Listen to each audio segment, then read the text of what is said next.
Pemirsa, kita awal informasi hari ini, viral belasan pendaki Gunung Dukono di Kabupaten Halmahera Utara, Maluku Utara nyaris diterjang abu vulkanik. Ya, para pendaki masuk secara ilegal dan tidak melapor pada pengamatan Gunung Dukono.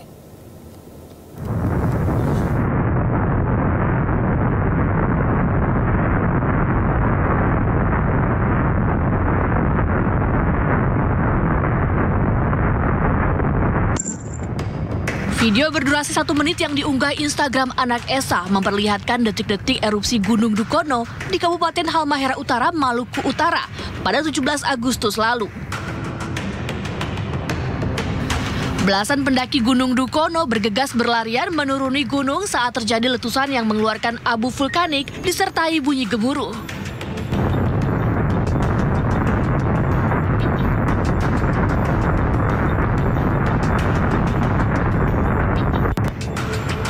Mereka diduga nekat mendaki, padahal pihak pos pengamatan api Gunung Dukono telah melarang adanya aktivitas atau pendakian di radius 3 km dari area kawah.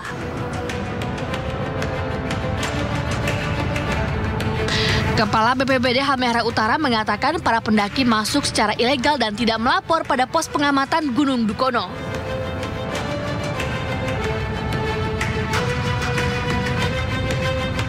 Selama periode 1 sampai 15 Agustus 2024 terjadi 2.387 kali gempa letusan. Hal ini mengindikasikan aktivitas Gunung Dukono saat ini masih tinggi. Dalam tingkat aktivitas Gunung Dukono, rekomendasi dari Pusat Vulkanologi dan Mitigasi Bencana Geologi, Badan Geologi Kementerian SDM adalah tidak diperbolehkan adanya aktivitas manusia pada radius 3 km dari kawah atau pusat aktivitas.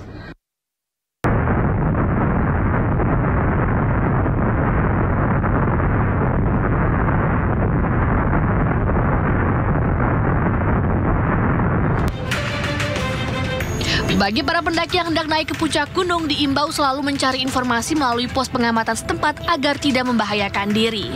Dari Ternate, Maluku Utara, Ismail Sangaji, iNews melaporkan.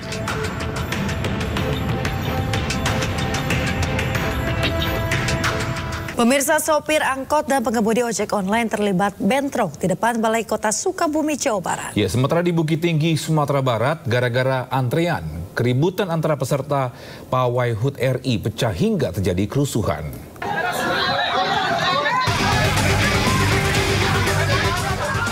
Bentrokan antara sopir angkutan kota dan ojek online terjadi di Jalan R. Syamsuddin SH, Cikole, Kota Sukabumi, Jawa Barat, Selasa siang.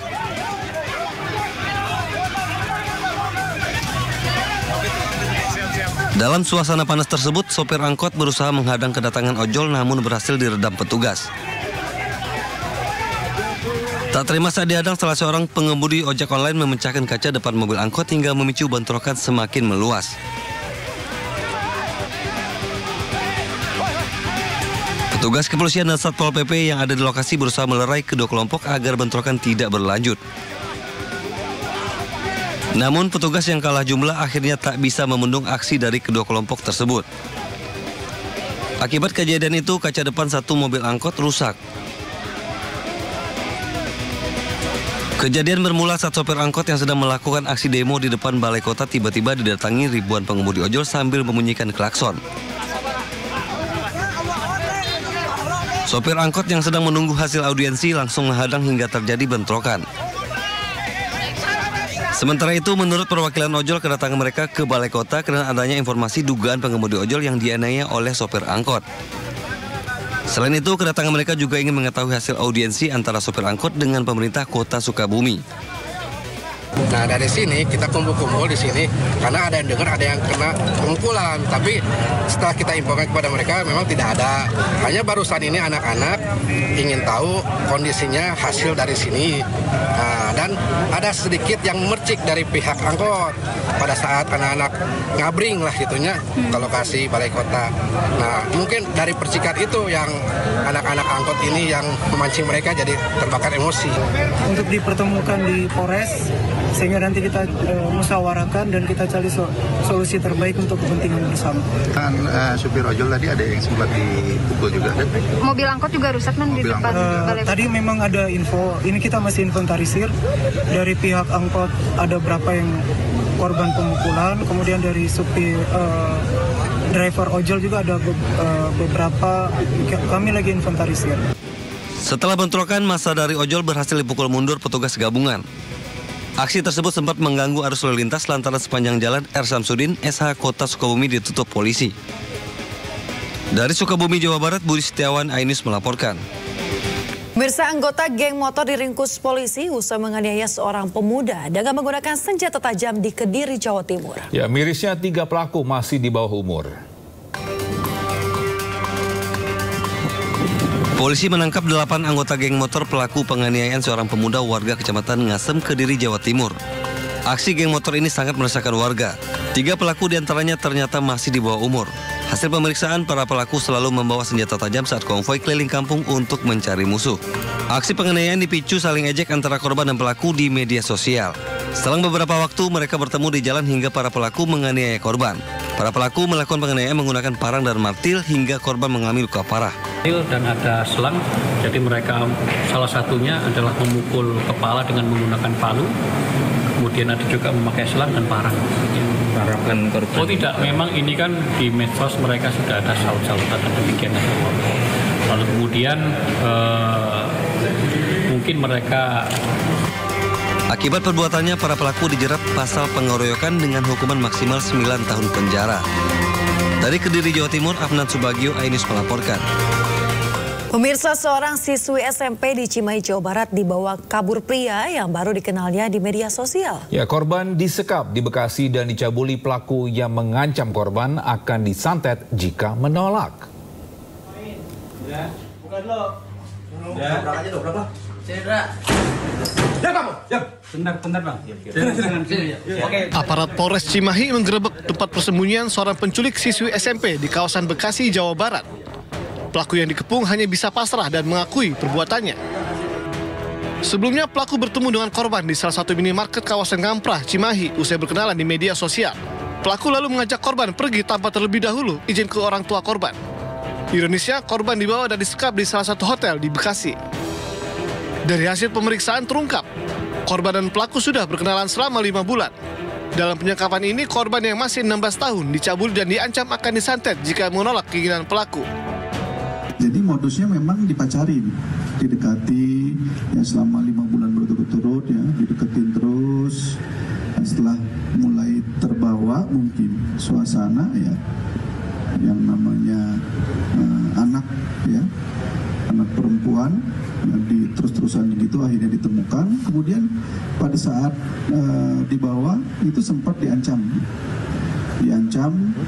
menurut keterangannya adalah kalau dia tidak menuruti apa yang dia mau ya, apa yang sama pelaku mau, nanti keluarganya akan disantet. Polisi menyita barang bukti berupa pakaian korban dan pelaku, ponsel serta 1 sepeda motor. Dan untuk mempertanggungjawabkan perbuatannya, pelaku kini mendekam di sel tahanan Polres Cimahi dan diancam hukuman di atas 7 tahun penjara. Dari Bandung Barat, Jawa Barat, Yuwono Wahyu, Ainus melaporkan. Pemirsa, 2 pelaku penjamretan tas milik seorang wanita muda di kawasan Gambir akhirnya berhasil diringkus petugas Satuan Reserse Kriminal Polres Metro Jakarta Pusat di kawasan Penjaringan, Jakarta Utara. Ya, kedua pelaku ditangkap usai buron selama lebih dari 2 pekan.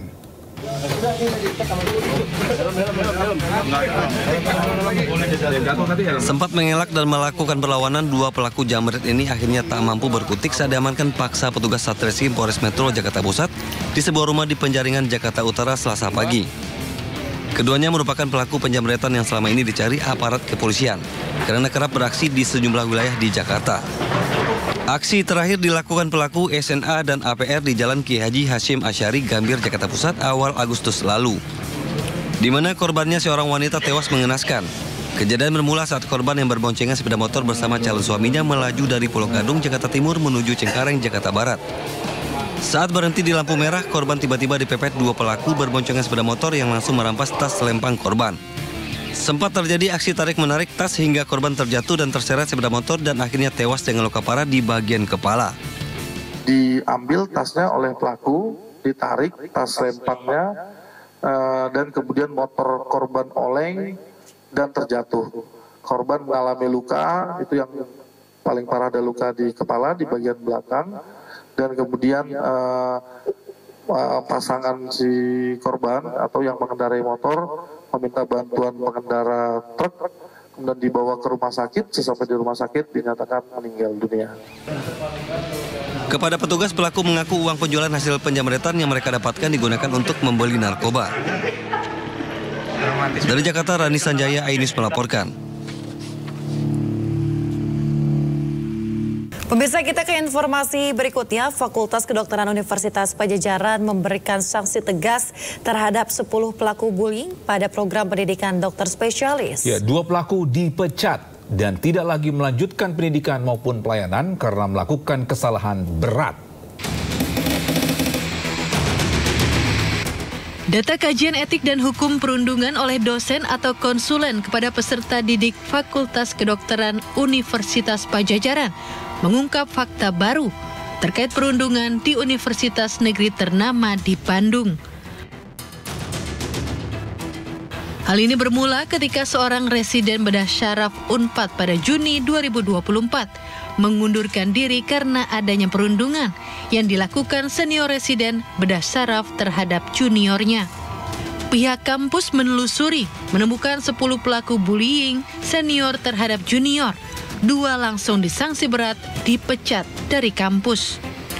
7 pelaku bullying kategori ringan sedang diberikan perpanjangan studi dengan syarat pengulangan.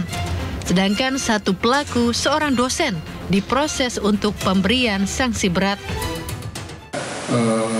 Muncul fenomena bullying yang sangat meresahkan kita semua kan gitu. Karena bullyingnya atau perundungan ini sudah mengarah pada hal-hal yang negatif gitu. Contoh verbal, fisik, kemudian cyber. Yang terakhir yang paling kita sangat miris itu adalah tentang finansial. Sehingga dengan temuan seperti itu, Fakultas Kedokteran khususnya Unpad akan menindak tegas. Fakultas Kedokteran Unpad bersama pihak Rumah Sakit Hasan Sadikin Bandung bersama-sama melakukan koordinasi terkait permasalahan yang terjadi di program pendidikan dokter spesialis. Dari Bandung, Jawa Barat, Ervan David melaporkan. Nah, ke informasi lain, pemirsa, Komisi Yudisial memeriksa 3 orang hakim pemvonis bebas terdakwa pembunuhan Gregorius Ronald Tanur. Ya, pemeriksaan dilakukan di Kantor Pengadilan Tinggi Jawa Timur di Surabaya.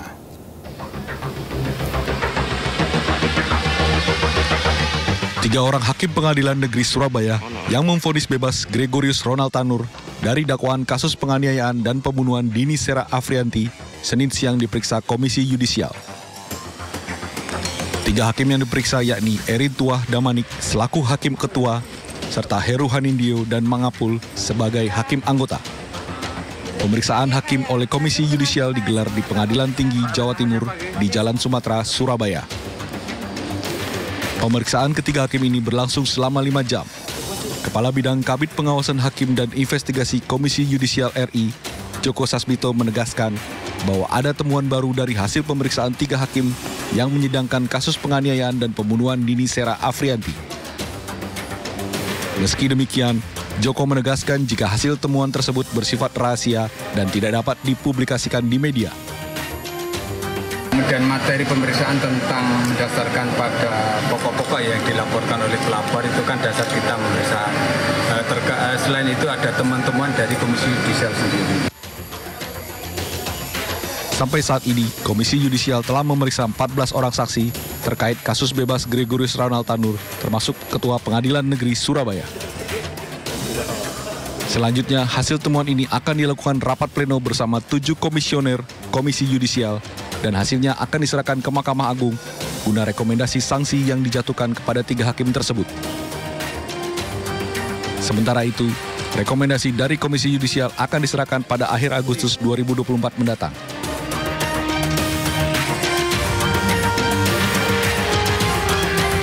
Pemirsa, sebelumnya putusan bebas Gregorius Ronald Tanur terdakwa pembunuhan kekasihnya Dini Sera memantik kemarahan publik. Ya, PN Surabaya menyebut vonis bebas yang dijatuhkan hakim merupakan hal yang biasa.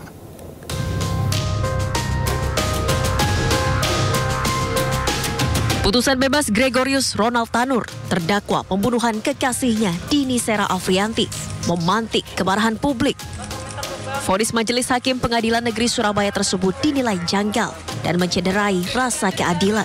Nah, sekarang bebas. Tidak, Bang. Yang penting Tuhan yang buktikan. Gimana, Bang? Yang penting Tuhan yang bukti, ada yang benar.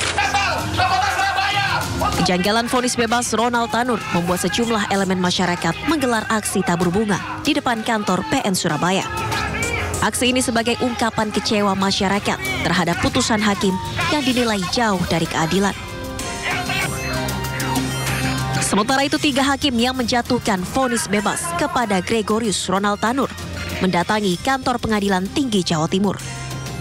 Namun Erin Tuah Damanik selaku hakim ketua membantah kedatangannya terkait polemik vonis yang dijatuhkannya, melainkan hanya untuk silaturahmi. Kedatangan jenengan ke PT apa Pak? Dalam rangka apa Pak? Apa dipanggil PT atau terkait ini? Dalam rangka apa Pak? Iya, namanya silaturahmi aja. Oh, silaturahmi ya Pak ya? Oh, ini karena PT itu teman saya satu angkatan. Pak, terkait putusan kemarin tuh gimana? Tanya ke Humas. Oke, siap. Buktinya sudah ada dalam pertimbangan itu semua. Ya. Menanggapi vonis yang menuai kritik dan kecaman masyarakat, Pengadilan Negeri Surabaya menegaskan tidak bisa menilai atau mengomentari vonis yang telah dijatuhkan hakim karena melanggar kode etik. Ini adalah sesuatu yang biasa, biasa maksudnya bukan biasa, maksudnya bukan menyepelekan, artinya kita bereaksi ini karena memang tidak bisa menyampaikan, oh kami sudah melakukan pemeriksaan, oh kami seperti tuntutan masyarakat sekarang ya, kami sudah menaktifkan, kami belum bisa, karena yang melakukan tindakan itu adalah badan di atas kami ini satker yang terbawah, yang melakukan pemeriksaan, yang akan melakukan investigasi atau yang melakukan nanti telah adalah Badan Pengawasan Mahkamah Agung atau Komisi Judisial. Pengadilan Negeri Surabaya tegaskan tak menyepelekan vonis bebas tersebut, namun pihaknya tak punya wewenang atas vonis yang telah dijatuhkan majelis hakim.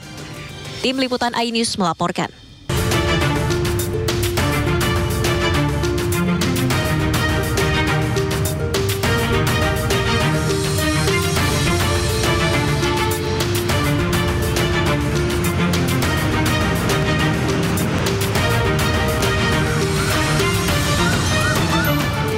Pemirsa, saatnya kita simak pantauan arus lalu lintas dan kami telah terhubung dengan Brigadir Medina dari NTMC Polri yang kini berada di Simpang Kalibata, Jakarta Selatan. Ya, halo Brigadir Medina, bagaimana pantauan arus lalu lintas dari tempat Anda melapor? Silakan. Baik, terima kasih rekan Yasmin dan Togi dan juga selamat pagi pemirsa menemani aktivitas pagi hari Anda. Kami akan mengajak pemirsa untuk mengetahui bersama bagaimanakah kondisi arus lalu lintas langsung dari kawasan Kalibata, Jakarta Selatan. Dapat Anda bersamaan layar kaca Anda arus lalu lintas pada pagi hari ini sudah mulai terjadi peningkatan volume arus kendaraan berkaitan dengan jam berangkat perkantoran dan juga aktivitas masyarakat pada pagi hari ini. Yakni arus lalu lintas dari arah Cawang ataupun Pancoran yang akan mengarah ke Kalibata dan juga Pasar Minggu saat ini dalam situasi ramai dan juga lancar. Dan kecepatan kendaraan di kawasan ini dapat ditempuh berkisar 30 hingga 50 km per jam. Dan kami menghimbau kepada Anda para pengendara agar tetap menjaga batas kecepatan maksimal kendaraan Anda, mengingat seringkali dijumpai angkutan umum yang menaik turunkan penumpang di bahu jalan yang menjadi salah satu faktor ketersendatan yang perlu Anda antisipasi. Kemudian arus lalu lintas dari arah Pasar Minggu yang akan mengarah ke Kalibata ataupun yang akan lurus ke arah Cawang ataupun Pancoran saat ini terlihat relatif lancar dan antrian kendaraan di belakang traffic light kurang lebih sepanjang 100 meter ke belakang. Selepasnya kendaraan dapat melaju dengan kecepatan normal. Dan kami menghimbau kepada Anda para pengendara agar selalu berhenti di belakang garis stop pada antrian traffic light dan juga mematuhi arahan dan juga petunjuk dari petugas kami yang berada di lapangan untuk kelancaran arus lalu lintas di kawasan ini. Selanjutnya arus lalu lintas dari arah Kalibata yang akan mengarah ke Pancoran ataupun berbelok kiri ke arah Pasar Minggu saat ini dalam situasi ramai dan juga lancar. Antrian kendaraan di belakang traffic light kurang lebih sepanjang 100 meter ke belakang. Selepasnya kendaraan dapat melaju dengan kecepatan berkisar 40 hingga 50 km per jam. Dan kami menghimbau kepada Anda para pengendara agar tetap berhati-hati dalam berlalu lintas dan selalu mematuhi rambu-rambu lalu lintas. Dan juga kami informasikan bahwa di kawasan ini merupakan kawasan yang dekat dengan pusat perbelanjaan dan juga stasiun kereta api, sehingga peningkatan jumlah arus kendaraan juga akan terus terjadi. Untuk itu dihimbau kepada para pengendara agar menjaga batas kecepatan maksimal kendaraan Anda. Dan pemirsa, berdasarkan data IRSMS Korlantas Polri, angka kecelakaan di seluruh Indonesia selama 1 kali 24 jam terjadi sebanyak 255 kasus laka lantas dengan rincian 34 meninggal dunia, 33 luka berat dan 328 luka ringan. Dari 255 kasus laka lantas tersebut, 71% terjadi pada waktu siang hari. Maka dari itu kami menghimbau kepada Anda para pengendara agar selalu berhati-hati dalam berlalu lintas dan tetap menjadikan keselamatan sebagai kebutuhan Anda. Dan pemirsa, bagi Anda yang ingin mengupdate informasi selengkapnya seputaran arus lalu lintas, Anda dapat menghubungi call center kami di 15669 ataupun melalui SMS kami di 9119. Demikian yang dapat kami informasikan langsung dari kawasan Kalibata, Jakarta Selatan. Selamat pagi dan salam presisi. Silakan kembali ke studio. Baik, terima kasih Brigadir Medina atas laporannya dari Simpang Kalibata, Jakarta Selatan. Selamat bertugas kembali dan salam presisi.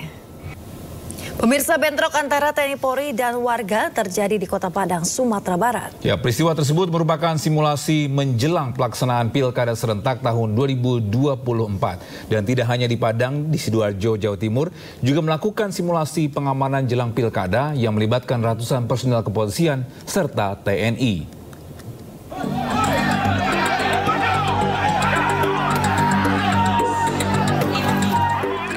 Simulasi pengamanan Pilkada menunjukkan saat situasi proses Pilkada berlangsung, di mana petugas melakukan pengamanan di gudang logistik KPU dan mengantisipasi kerusuhan.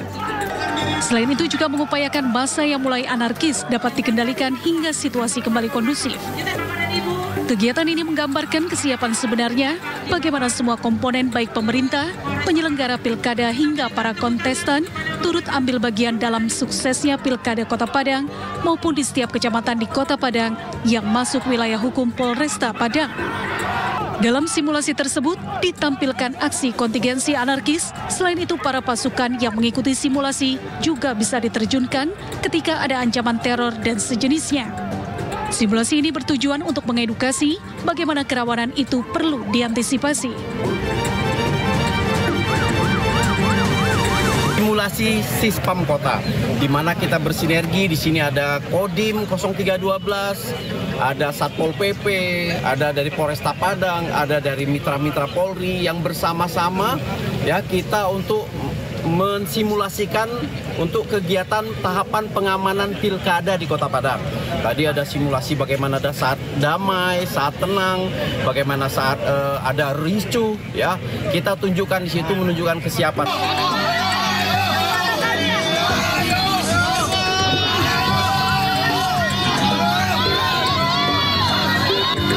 Sementara di Sidoarjo, Jawa Timur, massa aksi saling dorong antara petugas kepolisian dengan puluhan massa tak terhindarkan.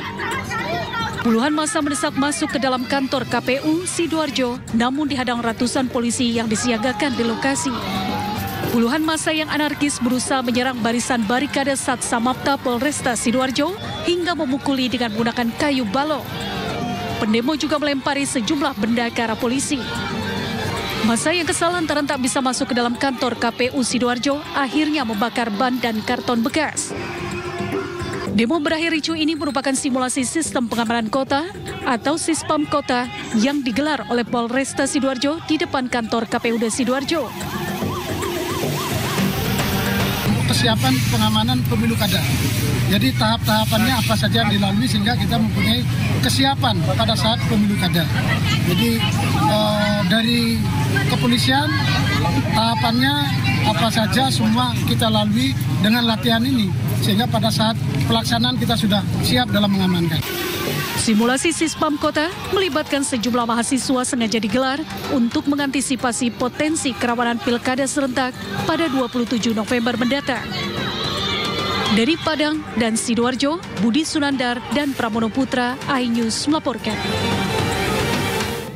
Kita ke informasi berikutnya, pemirsa. Mahkamah Konstitusi mengubah syarat parpol untuk mengajukan calon kepala daerah. Ya, dalam keputusan MK, partai politik atau gabungan partai politik bisa mengusung calon kepala daerah meski tanpa kursi DPRD. MK mengabulkan sebagian gugatan Partai Buruh dan Partai Gelora yang meminta partai politik tanpa kursi DPRD bisa mengusung calon kepala daerah. Keputusan ini dibacakan dalam sidang di Gedung MK Jakarta Selasa siang. Jika sebelumnya ambang batas pencalonan kepala daerah sebesar 20% jumlah kursi DPRD atau 25% perolehan suara sah pemilu legislatif kini tidak berlaku lagi. Ada sejumlah ketentuan untuk mengusulkan calon kepala daerah sesuai dengan jumlah DPT di wilayah masing-masing, yakni minimal 6,5% suara, 7,5% suara, 8,5% suara, hingga 10% suara.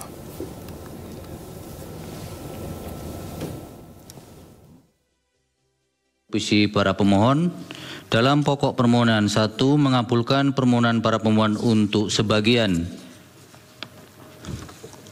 2 menyatakan pasal 40 ayat 1 Undang-Undang Nomor 10 Tahun 2016 tentang perubahan kedua atas Undang-Undang Nomor 1 Tahun 2015 tentang penetapan peraturan pemerintah pengganti Undang-Undang Nomor 1 Tahun 2014 tentang pemilihan gubernur, bupati, dan wali kota menjadi undang-undang. Lembaran Negara Republik Indonesia tahun 2016 Nomor 130 tambahan Lembaran Negara Indonesia, Lembaran Negara Republik Indonesia Nomor 5898 bertentangan dengan Undang-Undang Dasar Negara Republik Indonesia tahun 1945 dan tidak mempunyai kekuatan hukum mengikat sepanjang tidak dimaknai. Partai politik atau gabungan partai politik peserta pemilu dapat mendaftarkan pasangan calon jika telah memenuhi persyaratan sebagai berikut. Untuk mengusulkan calon gubernur dan calon wakil gubernur, A. Provinsi dengan jumlah penduduk yang termuat pada daftar pemilih tetap sampai dengan 2 juta jiwa, partai politik atau gabungan partai politik peserta pemilu harus memperoleh suara sah paling sedikit 10% di provinsi tersebut. B. Provinsi dengan jumlah penduduk yang termuat pada daftar pemilih tetap lebih dari 2 juta jiwa sampai dengan 6 juta jiwa, partai politik atau gabungan partai politik peserta pemilu harus memperoleh suara sah paling sedikit 8,5% di provinsi tersebut. C. Provinsi dengan jumlah penduduk yang termuat pada daftar pemilih tetap lebih dari 6 juta jiwa sampai dengan 12 juta jiwa, partai politik atau gabungan partai politik peserta pemilu harus memperoleh suara sah paling sedikit 7,5% di provinsi tersebut. D. Provinsi dengan jumlah penduduk yang termuat pada daftar pemilih tetap lebih dari 12 juta jiwa, partai politik atau gabungan partai politik peserta pemilu harus memperoleh suara sah paling sedikit 6,5% di provinsi tersebut. Untuk mengusulkan calon bupati dan calon wakil bupati serta calon wali kota dan calon wali kota, A. Kabupaten atau kota dengan jumlah penduduk yang termuat pada daftar pemilih tetap sampai dengan 250.000 jiwa, partai politik atau gabungan partai politik peserta pemilu harus memperoleh suara sah paling sedikit 10% di kabupaten atau kota tersebut. B. Kabupaten atau kota dengan jumlah penduduk yang termuat pada daftar pemilih tetap lebih dari 250.000 jiwa. Diulang, dari 250.000 sampai dengan 500.000 jiwa, partai politik atau gabungan partai politik peserta pemilu harus memperoleh suara sah paling sedikit 8,5% di kabupaten atau kota tersebut. C. Kabupaten atau kota dengan jumlah penduduk yang termuat pada daftar pemilih tetap lebih dari 500.000 sampai dengan 1 juta jiwa, partai politik atau gabungan partai politik peserta pemilu harus memperoleh suara sah paling sedikit 7,5% di kabupaten atau kota tersebut. D. Kabupaten atau kota dengan jumlah penduduk yang termuat pada daftar pemilih tetap lebih dari 1 juta jiwa. Partai politik atau gabungan partai politik peserta. Pemirsa Komisi Pemilihan Umum Republik Indonesia, kita akan ke informasi berikutnya pemirsa terkait dengan KPU ini mengkaji 2 putusan Mahkamah Konstitusi terkait persyaratan pencalonan calon kepala daerah. Ya, dan Ketua KPU RI Muhammad Afifuddin ini mengatakan bahwa keputusan tersebut diambil mengingat kedudukan keputusan MK adalah segera berlaku tanpa mengubah undang-undang. Kami akan mengkaji lebih detail lagi salinan putusan Mahkamah Konstitusi tersebut, lebih komprehensif lagi, untuk memahami secara utuh persyaratan calon kepala daerah yang konstitusional pasca putusan Mahkamah Konstitusi.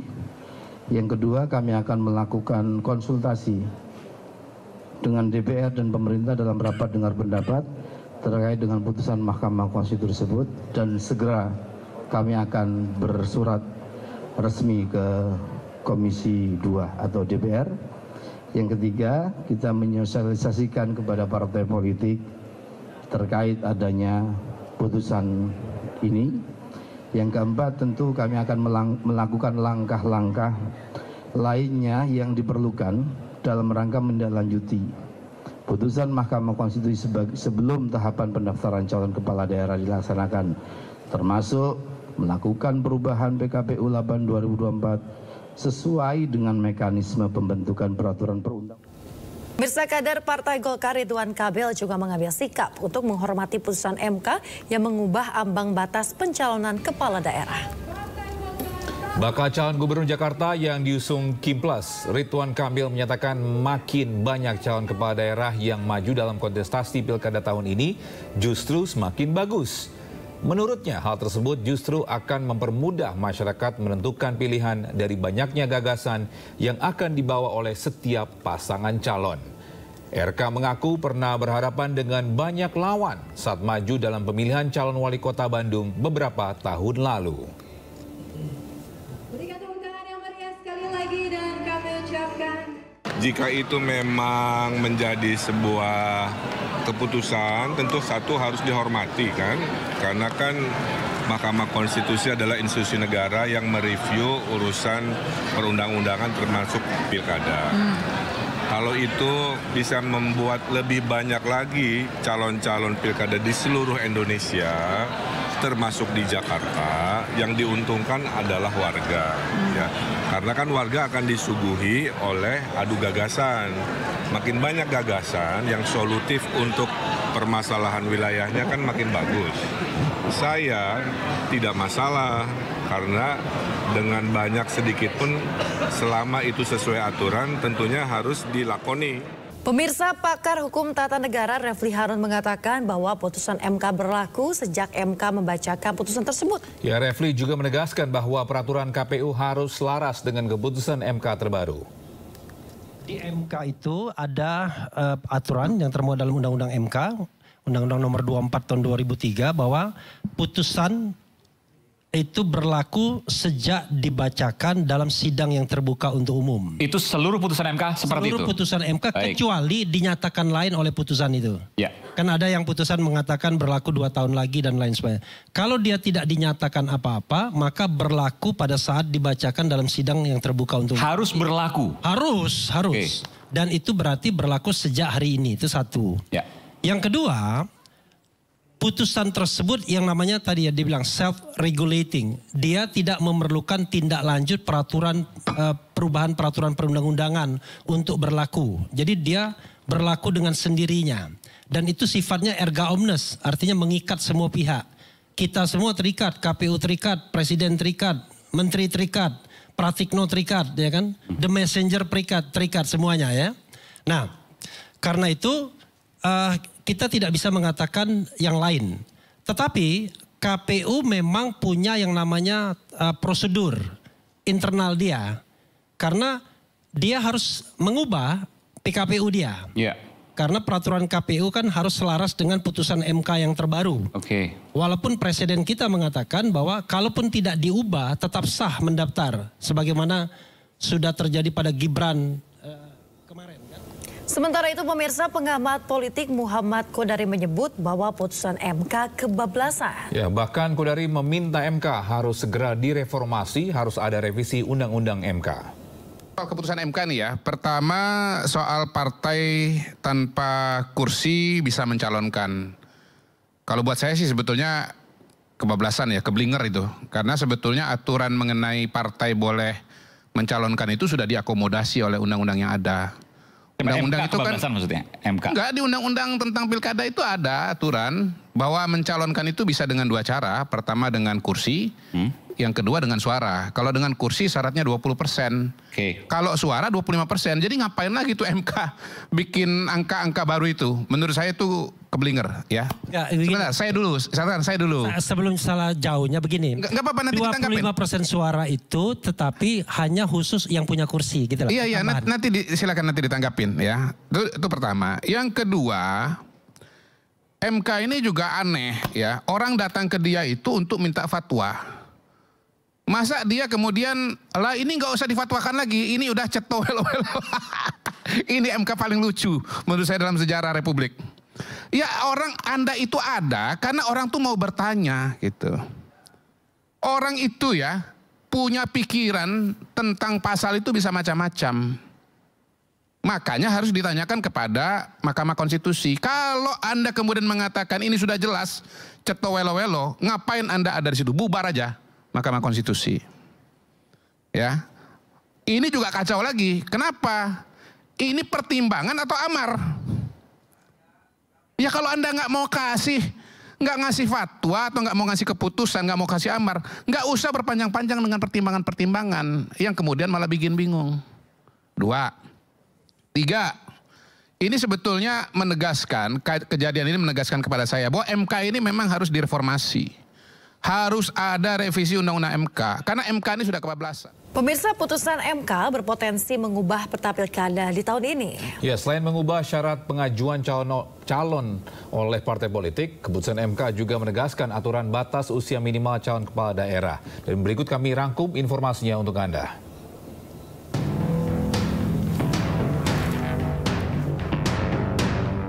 Putusan MK yang pertama terkait syarat bagi partai politik maupun gabungan partai politik untuk mengajukan calon kepala daerah.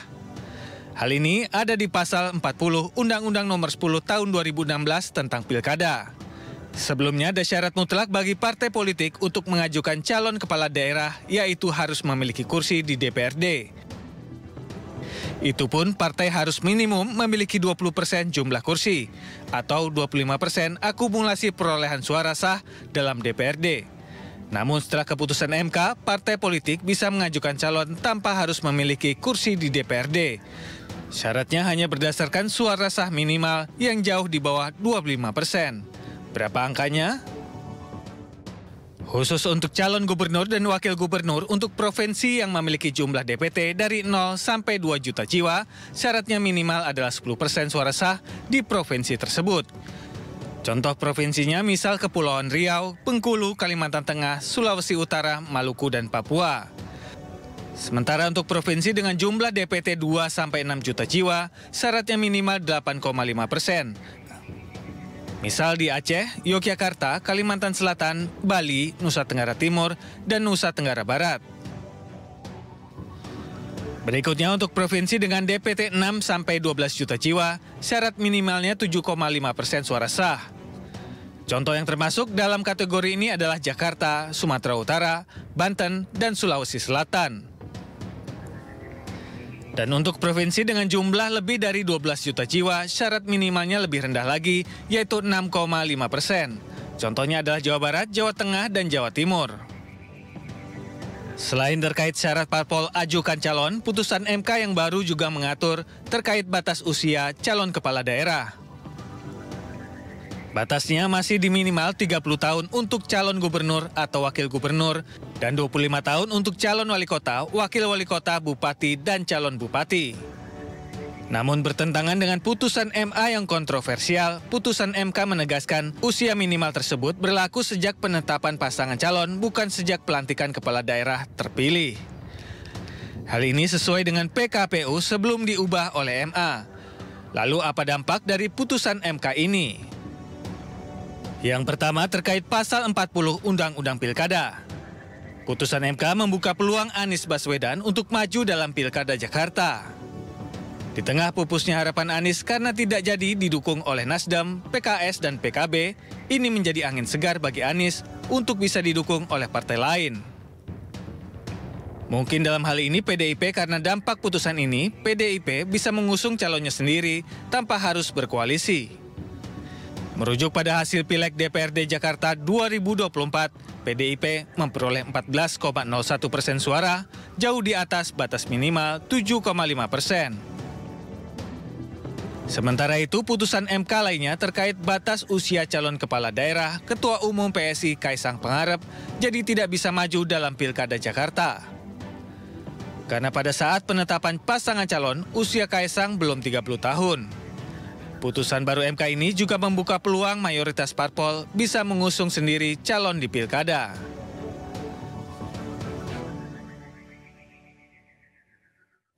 Pemirsa, putusan MK yang merevisi aturan ambang batas pencalonan kepala daerah membawa angin segar bagi PDI Perjuangan. Ya, PDIP bisa mengusung calon gubernur Jakarta sendiri di Pilkada Jakarta 2024.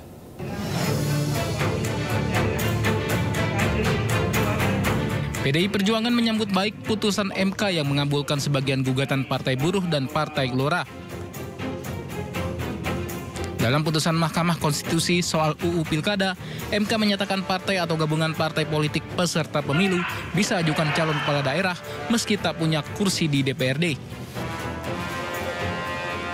Sekjen PDIP Hasto Kristianto menyambut baik putusan tersebut. Putusan itu membuat PDIP yang memiliki 14% suara di Pileg DPRD DKI Jakarta dapat ajukan calon sendiri dalam Pilkada. Justru kami tersenyum karena keputusan MK tersebut ini mencerminkan bahwa ada berbagai upaya-upaya untuk di daerah khusus ibu kota membuat calon tunggal itu nanti tidak dimungkinkan lagi. Dan kami mengucapkan terima kasih suara rakyat didengarkan dan PDI Perjuangan akan semakin menyatu dengan rakyat dan akan bisa ya mengajukan calon sendiri di Jakarta. Akan ada komunikasi lebih lanjut dan lebih intens dengan Pak Anies? Akan lebih lanjut dilakukan komunikasi, bahkan kemarin Pak Baskara juga sudah melakukan komunikasi. Siap lawan 12 partai, Mas? Siap lawan. Kita kan bersama dengan rakyat. Ya, yang kita lawan ini ya mereka ya judi online, ya kita harus lawan. Gembong-gembongnya harus kita lawan. Hasto juga menyatakan PDIP akan menggelar rapat untuk melihat aspirasi masyarakat terkait sosok yang akan dicalonkan di Pilkada Jakarta. Dari Jakarta, Tim Liputan melaporkan. Pemirsa, PDI Perjuangan berencana mengusung Anies Baswedan untuk maju dalam Pilkada Jakarta 2024 mendatang. Ya, mendampingi Anies, PDI Perjuangan mempertimbangkan untuk mengusung kadernya Hendrar Prihadi.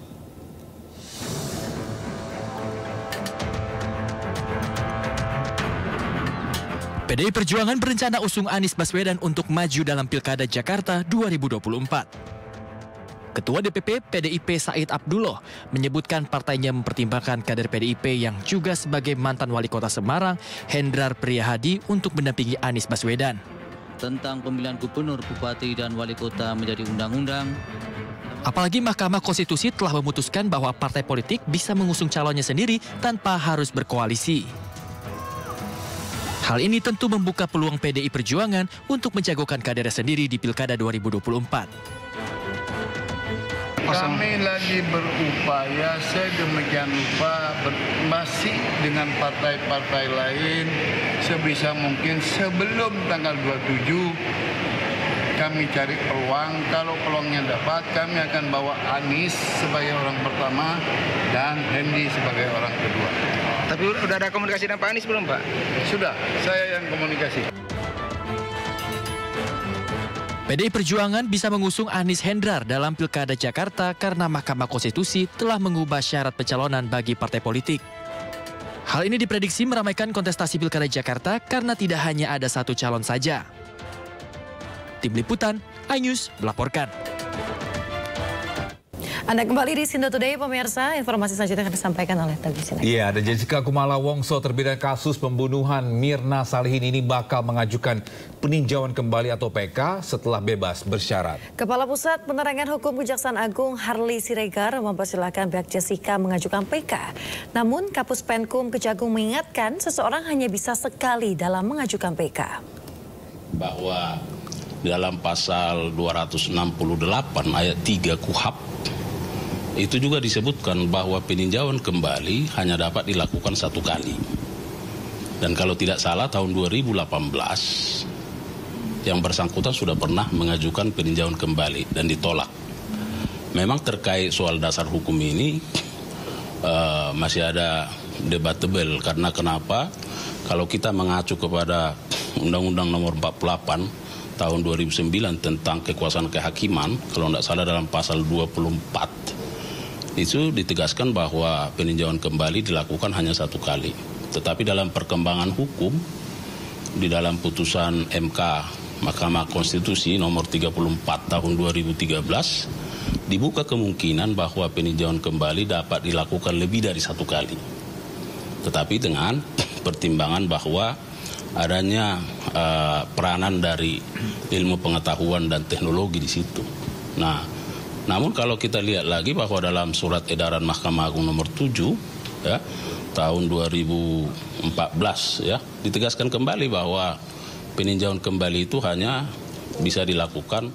Ya, sementara itu Sekjen PDI Perjuangan Hasto Kristianto kembali dipanggil KPK terkait kasus korupsi Direktorat Jenderal Perkeretapian Kementerian Perhubungan DJKA Kemenhub. Hasto memenuhi panggilan KPK untuk diperiksa sebagai saksi setelah meminta penjadwalan ulang pada 16 Agustus lalu.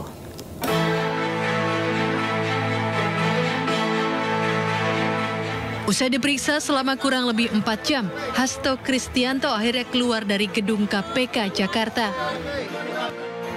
Hasto yang hadir dalam kapasitasnya sebagai saksi membantah adanya komunikasi dengan salah satu terdakwa Harno Trimadi. Pada penyidik dirinya mengatakan tidak mengenal Harno Trimadi dan sejumlah nama yang disebutkan. Klarifikasi yang terbaik, karena sikap kami ada 2 hal. Yang pertama berpedoman pada konstitusi kita. Undang-Undang Dasar 45 pasal 28D mengamanatkan setiap orang berhak atas pengakuan, jaminan, perlindungan, dan kepastian hukum yang adil serta perlakuan yang sama di hadapan hukum. Karena itulah dengan niat yang baik sebagai warga negara yang punya tanggung jawab terhadap hukum, saya datang dan sikap saya tidak akan setengah-setengah. Sikap saya untuk memberikan keterangan yang sebaik-baiknya. Pemanggilan Hasto ini terkait kasus korupsi pengadaan proyek jalur kereta api, di mana ada kaitannya dengan Pilpres 2019 saat dirinya menjadi sekretaris tim pemenangan Jokowi Ma'ruf Amin. Pemeriksaan kasus ini terkait dugaan adanya kucuran dana untuk rumah aspirasi tim pemenangan Jokowi Ma'ruf Amin pada tahun 2019 dari pihak eksternal. Dari Jakarta, Jen Cahyani dan Andri Setiawan melaporkan. Nah, kembali di Sindo Today, pemirsa, 3 dari 9 atlet para bulu tangkis Indonesia bertolak menuju Paralimpiade Paris 2024. Ya, untuk para bulu tangkis, ini kontingen Indonesia ditargetkan untuk bisa masuk final dalam pesta olahraga disabilitas dunia.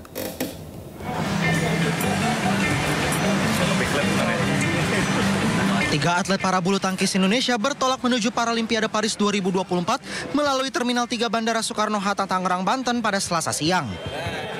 Ketiga atlet ini adalah Rina Marlina yang turun di nomor ganda campuran SH6 dan tunggal putri SH6, Hikmat Ramdhani di nomor ganda campuran SL3 SU5 dan tunggal putra SL34, dan Deva Andri Musti yang turun di nomor tunggal putra SU5. Rina Marlina yang menjadi salah satu andalan Indonesia di para bulu tangkis mengaku telah siap menuju Paris. Alhamdulillah persiapannya cukup matang. Ya, mudah-mudahan saya bisa ngasih yang terbaik di Paris nanti. Intinya sehat, badan saya sehat, biar bisa jadi juara. Para bulu tangkis Indonesia total mengirimkan 9 atlet. Dalam ajang pesta olahraga disabilitas dunia, Rina Marlina dan kawan-kawan ditargetkan untuk bisa masuk ke final. Dari Tangerang, Banten, Hasnugara, iNews melaporkan. Pemirsa, jika Anda mencari sensasi baru dalam berwisata alam dengan cara glamorous camping atau glamping di kawasan wisata di lereng Merbabu, Boyolali bisa menjadi pilihan. Ya, glamping memang banyak jadi pilihan karena bisa menikmati suasana pegunungan tanpa harus repot membawa perlengkapan camping.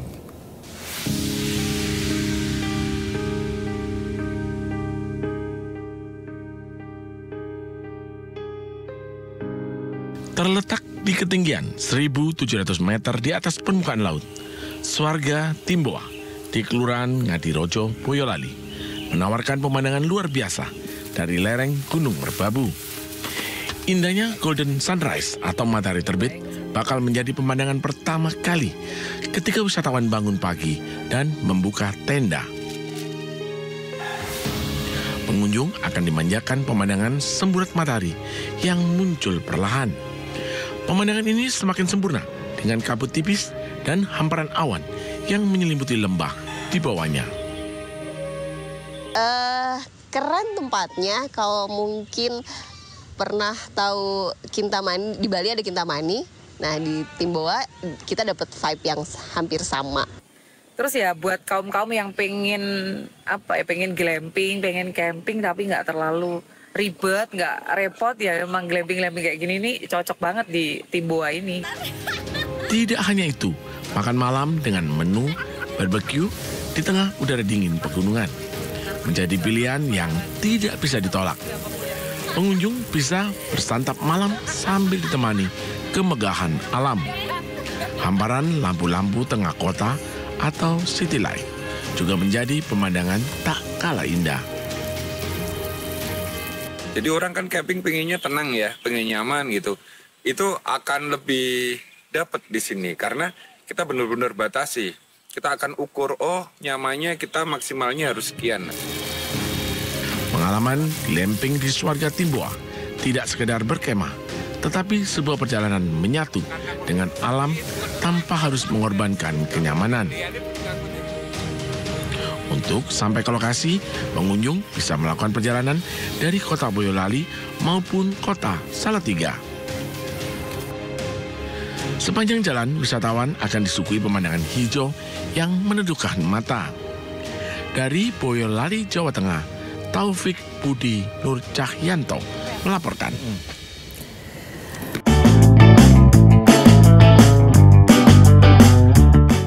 Pemirsa, bagi Anda pecinta kuliner, ini harus coba datang ke Fresh Market Bintaro, Tangerang Selatan. Ya, terdapat banyak pilihan kuliner menarik yang beragam, mulai dari mie Hongkong yang halal, dessert ala Prancis yang lezat.